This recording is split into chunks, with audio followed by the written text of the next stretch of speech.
Maldives has a new president and his first order of business. It's his poll promise to remove foreign military presence from the country. Without naming India, Mohamed Muizzu pledged to remove the Indian military presence from this small but strategically important island nation. But was it an ill-informed decision? Because the Indian military presence in Maldives is minuscule. It includes 1 Dornier aircraft and 2 helicopters gifted generously by the Indian government. That's it. Take a look at this report. Is Maldives' new president a puppet in his own country? Or is he a man being misled by ill-intentioned forces? We ask this question because the new president of this small but strategically important island nation has made a significant pledge right after being declared the winner. An ill-informed pledge that will harm the people of Maldives in the long run. We will be sending back other military forces based in the Maldives according to the law, and we will do that accordingly. The people who brought other military forces don't want to keep them here. We don't want them to be here, and the people of the Maldives have decided and want to send them back. That's the pledge of Maldives' new president, Mohamed Muizzu. After a resounding victory in the recently concluded presidential elections, Muizzu has vowed to remove foreign military forces from the island nation. He stopped short of naming which country's troops he will remove. But you shouldn't be surprised if we tell you he was referring to India, the only foreign power with a military deployment in the archipelago. After all, the new president of Maldives is a known ally of China. His entire election campaign revolved around an India out campaign. This decision came after New Delhi placed a small unit of security personnel to operate the 4 Indian aircraft gifted to the Maldives to patrol its vast maritime territory. But Muizzu has brushed aside media descriptions of him as a pro-China leader. He says he will be, quote-unquote, pro-Maldives. It begs the question, why then does the new president-elect want to remove Indian presence from his country? Because the truth is, India's military presence in the atoll state is very small. It includes just 2 Dhruv advanced light helicopters which have been operating in Malé for several years, and 1 Dornier multi-purpose aircraft, which was given to the Maldives National Defence Force in 2020. The Indian government gifted the aircraft to Malé with only one condition.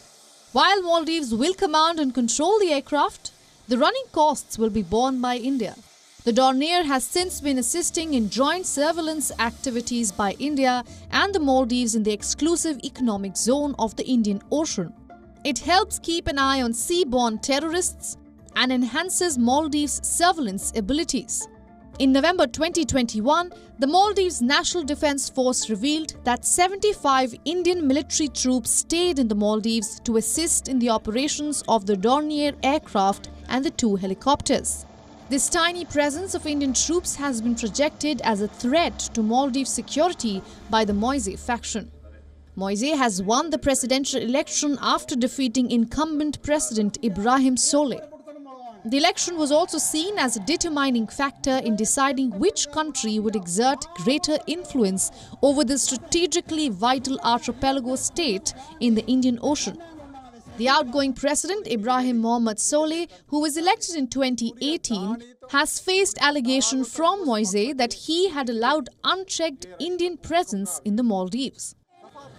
Solih, however, has insisted that the Indian military's presence in the Maldives was solely for the purpose of constructing a dockyard under an agreement between the 2 governments. Solih had also realigned Maldives' relations with the traditional benefactor India after his predecessor, Abdullah Yameen, moved to Maldives into Beijing's orbit, borrowing heavily from China for infrastructure projects. Consider this. India provides the largest number of training opportunities for the Maldivian National Defence Force, meeting around 70% of their defence training requirements. In February of 2021, India extended a $50 million line of credit to the Maldives for defence projects. At the same time, New Delhi also signed a deal with the Malay government to construct and maintain a critical naval facility for the country's military. The agreement to develop, support and maintain the Coast Guard harbour in Uttarutila Falhu was signed by Jaishankar and Maria Didi, Maldives Defence Minister. At the time, Didi said that the harbour and dockyard would be another significant milestone. India-Maldives defence cooperation extends to the areas of joint exercises also. The countries carry out war games that began in 2021.